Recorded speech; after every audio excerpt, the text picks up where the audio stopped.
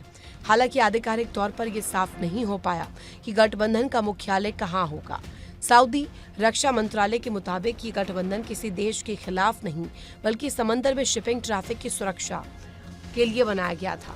माना जा रहा है कि इस गठबंधन के सदस्य देश खुफिया जानकारी साझा करेंगे, संयुक्त सैन्य अभ्यास करेंगे और जरूरत पड़ने पर समुद्री अभियान भी चलाएंगे। दरअसल ईरान ने हॉर्मुज स्ट्रेट पहले से ही बंद रखा है। यही वजह है कि सऊदी अरब ने तेल निर्यात का बड़ा हिस्सा ईस्ट वेस्ट पाइपलाइन के जरिए पूर्वी तेल क्षेत्रों से सीधे यानबू बंदरगाह तक पहुंचाना शुरू किया।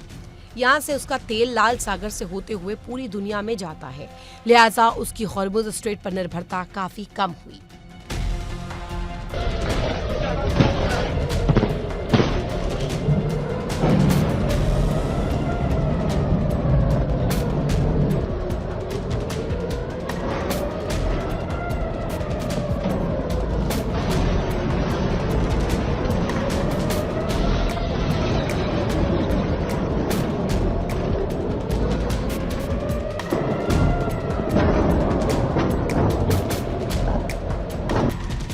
हालांकि सऊदी अरब के इस रणनीतिक फैसले पर भी खतरा मंडराने लगा। यानबू से निकलने वाले जहाजों को अरब सागर जाने के लिए बाब अल मंडब पार करना पड़ता है। यहाँ यमन के पश्चिमी हिस्से पर कब्जा रखने वाले हूती लगातार जहाजों को निशाना बना रहे हैं। यही वजह है कि सऊदी की वैकल्पिक सप्लाई लाइन भी अब खतरे में आ गई है। गठबंधन से ओमान और यूएई की दूरी बनाने से ये साफ हो गया है कि ईरान की ताकत का लोहा अब खाड़ी देश भी मान रहे हैं। जंग के दौरान ईरान ने खाड़ी देशों में सबसे ज्यादा तबाही यूएई में मचाई। यूएई के इजराइल के साथ अच्छे संबंध हैं और शायद यही वजह है कि वो हमेशा से ही ईरान के निशाने पर रहता है। अमेरिका और ईरान के बीच हुए समझौते में ये प्रावधान था कि हॉर्मूज का प्रबंधन ईरान संबंधित देशों की मदद से करेगा। लिहाजा ईरान ने हॉर्मूज के दक्षिणी छोर पर मौजूद ओमान के साथ प्रबंधन पर समझौते की प्रक्रिया शुरू की।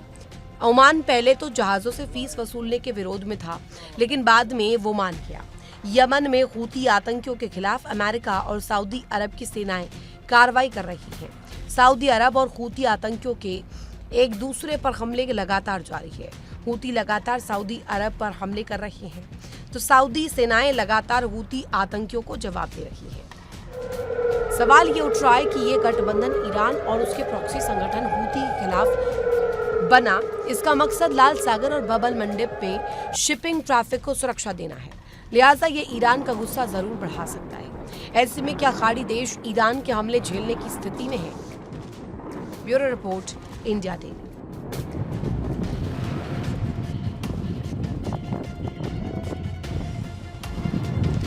देखिए इंडिया डेली 24/7 अब आपकी स्मार्ट टीवी पर। इंडिया डेली मौजूद है सभी डिजिटल प्लेटफॉर्म पर लाइव और लगातार। इंडिया डेली 24/7 हर दिन राष्ट्र को समर्पित।